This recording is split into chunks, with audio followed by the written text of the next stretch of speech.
ನಮಸ್ತೆ, ನಾನಿವತ್ತು ಹೀರೆಕಾಯಿ ಎಣ್ಣೆಗಾಯಿ ಮಾಡ್ತಾಯಿದ್ದೀನಿ. ಅದಕ್ಕೆ ಬೇಕಾಗಿರುವ ಸಾಮಗ್ರಿಗಳು: ಕಟ್ ಮಾಡ್ಕೊಂಡಿರುವಂಥ ಈರುಳ್ಳಿ, ಕರಿಬೇವಿನ ಸೊಪ್ಪು, ಬೆಳ್ಳುಳ್ಳಿ, ಹುಣಸೆಹಣ್ಣು, ಕೊತ್ತಂಬರಿ ಸೊಪ್ಪು. ನಂತರ ನಾನಿಲ್ಲಿ ಹೀರೆಕಾಯಿನ ಮೇಲೆ ಸಿಪ್ಪೆ ತೆಗೆದು 4 ಭಾಗಗಳನ್ನಾಗಿ ಕಟ್ ಮಾಡ್ಕೊಂಡಿದ್ದೀನಿ. ನೀವು ಎಣ್ಣೆಗಾಯಿಯಲ್ಲಿ ಹೋಳು ಸ್ವಲ್ಪ ಬೇಕಂದರೆ ಅದನ್ನು ಕೂಡ ಕಟ್ ಮಾಡಿ ಇಟ್ಕೋಬೋದು. ಮಸಾಲೆಗೆ ನಾನು ಲವಂಗ, ದಾಲ್ಚಿನ್ನಿ, ಕಲ್ಲು, ಕಸೂರಿ ಮೆಥಿನ ತೊಗೊಂಡಿದ್ದೀನಿ.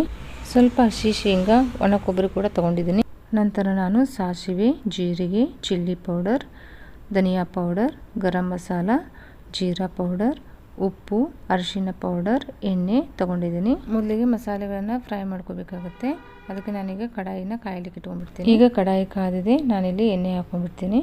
ಮೊದಲಿಗೆ ನಾನು ಈರುಳ್ಳಿನೇ ಹಾಕೊಂಡ್ಬಿಡ್ತೀನಿ. ಈರುಳ್ಳಿ ಜಾಸ್ತಿ ಎಣ್ಣೆ ತಗೋದಿಲ್ಲ, ಹೀಗಾಗಿ ನಾನು ಮೊದಲಿಗೆ ಈರುಳ್ಳಿನ ಹಾಕ್ಕೊಂಡು ಚೆನ್ನಾಗಿ ಫ್ರೈ ಮಾಡ್ಕೊತೀನಿ. ಈರುಳ್ಳಿಯನ್ನು ನೀವು ತುಂಬ ಕೆಂಪಗೆ ಫ್ರೈ ಮಾಡ್ಕೊಂಬಿಡಿ, ಇಲ್ಲಾಂದರೆ ಮಿಕ್ಸಿಲಿ ಹಾಕಿದಾಗ ಏನಾಗುತ್ತೆ, ಅದು ಸಣ್ಣ ಆಗೋದಿಲ್ಲ. ಈರುಳ್ಳಿನ ನೀವು ಮೀಡಿಯಮ್ ಫ್ಲೇಮ್ ಇಟ್ಕೊಂಡು ಚೆನ್ನಾಗಿ ಹುರ್ಕೊಂಬಿಡಿ. ಈಗ ಈರುಳ್ಳಿ ಫ್ರೈ ಆಗಿದೆ, ನಾನು ಈರುಳ್ಳಿನ ತಕ್ಕೊಂಡ್ಬಿಟ್ಟಿದ್ದೀನಿ. ಮತ್ತು ಸ್ವಲ್ಪ ಎಣ್ಣೆ ಹಾಕೋತೀನಿ. ಸ್ವಲ್ಪ ಎಣ್ಣೆ ಹಾಕಿದ ತಕ್ಷಣ ನಾನು ಇದಕ್ಕೆ ಶೇಂಗಾ ಹಾಕಿ ಅದನ್ನು ಕೂಡ ಮೀಡಿಯಮ್ ಫ್ಲೇಮ್ ಇಟ್ಕೊಂಡು ಚೆನ್ನಾಗಿ ನೀವು ಫ್ರೈ ಮಾಡ್ಕೋಬೇಕಾಗತ್ತೆ. ನಾನು ಮಸಾಲೆಗೆ ಬಿಳಿ ಎಳ್ಳನ್ನು ಹಾಕ್ತಾಯಿಲ್ಲ, ನೀವು ಬೇಕಿದ್ದರೆ ಬಿಳಿ ಎಳ್ಳು ಕೂಡ ಹಾಕೋಬೋದು. ನಾನು ಇಲ್ಲಿ ಶೇಂಗಾ ಮಾತ್ರ ಹಾಕ್ತಾಯಿದ್ದೀನಿ. ನೀವು ಕೊಬ್ಬರಿನ ಎಷ್ಟು ತೊಗೊಂಡಿರ್ತೀರೋ ಅದರ ಅರ್ಧ ನೀವು ಶೇಂಗಾ ತೊಗೋಬೇಕಾಗತ್ತೆ.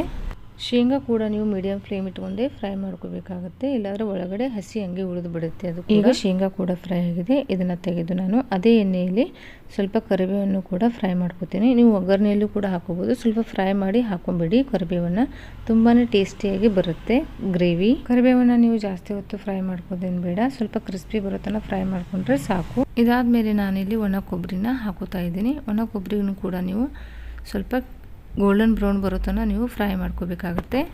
ಒಣ ಕೊಬ್ಬರಿಗೆ ನಾನಿಲ್ಲಿ 1 ಟೀ ಸ್ಪೂನ್ದಷ್ಟು ಎಣ್ಣೆ ಹಾಕಿ ಫ್ರೈ ಮಾಡ್ಕೋತಾ ಇದ್ದೀನಿ.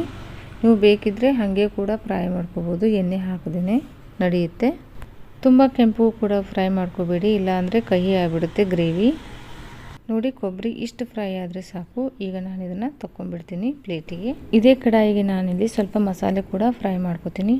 ಲವಂಗ, ದಾಲ್ಚಿನ್ನಿ, ಕಲ್ಲು ಮತ್ತು ಕಸೂರಿ ಮೇಥಿ ಕೂಡ ಲೈಟಾಗಿ ಸ್ವಲ್ಪ ಫ್ರೈ ಮಾಡ್ಕೊಂಬಿಡಿ, ತುಂಬಾ ಕೆಂಪು ಕೂಡ ಮಾಡ್ಕೋಬೇಡಿ. ಮಸಾಲೆಗಳನ್ನು ನೀವು ಸ್ಟೋವ್ ಬಂದ್ ಮಾಡ್ಕೊಂಡೇ ಫ್ರೈ ಮಾಡ್ಕೋಬಹುದು, ಯಾಕಂದರೆ ಕಡಾಯಿ ತುಂಬಾ ಕಾದಿರುತ್ತೆ. ಇದು ಫ್ರೈ ಆಗಿದೆ. ಈಗ ಇದನ್ನು ನಾನು ತಗೊಂಡ್ಬಿಡ್ತೀನಿ. ಎಲ್ಲ ಮಸಾಲೆಗಳನ್ನು ನೀವು ತಣ್ಣಗಾಗಲಿಕ್ಕೆ ಇಟ್ಟು, ಮಸಾಲೆ ತಣ್ಣಗಾದ್ಮೇಲೆ ನೀವು ಮಿಕ್ಸಿ ಜಾರಿಗೆ ಹಾಕೊಂಡು ನುಣ್ಣಗೆ ರುಬ್ಕೊಂಬಿಡಿ. ಇಲ್ಲಿ ಮಸಾಲೆ ಜಾಸ್ತಿ ಇರೋದ್ರಿಂದ ನಾನು ಮಿಕ್ಸಿಗೆ ಸ್ವಲ್ಪ ಎಲ್ಲ ಹಾಕ್ತಾ ಸಣ್ಣಗೆ ಮಾಡಿಕೊಂಡು ಎಲ್ಲನೂ ಇದರಲ್ಲಿ ಹಾಕೋತಾ ಇದ್ದೀನಿ. ಇದಕ್ಕೆ ನಾನು ಬೆಳ್ಳುಳ್ಳಿ, ಹುಣಸೆ ಹಣ್ಣು, ಕೊತ್ತಂಬರಿ ಸೊಪ್ಪನ್ನು ಹಾಕೊಂಡಿದ್ದೀನಿ. ನಂತರ ನಾನು ಇದಕ್ಕೆ ಚಿಲ್ಲಿ ಪೌಡರ್, ಜೀರಿಗೆ, ಜೀರಾ ಪೌಡರ್, ಧನಿಯಾ ಪೌಡರ್, ಗರಂ ಮಸಾಲ, ಉಪ್ಪು, ಸ್ವಲ್ಪ ಸಕ್ಕರೆ ಕೂಡ ಹಾಕೊಂಡಿದ್ದೀನಿ. ನೀವು ಸಕ್ಕರೆ ಬದಲಾಗಿ ಬೆಲ್ಲ ಕೂಡ ಹಾಕೋಬೋದು, ಇದು ಆಪ್ಷನಲ್ಲು.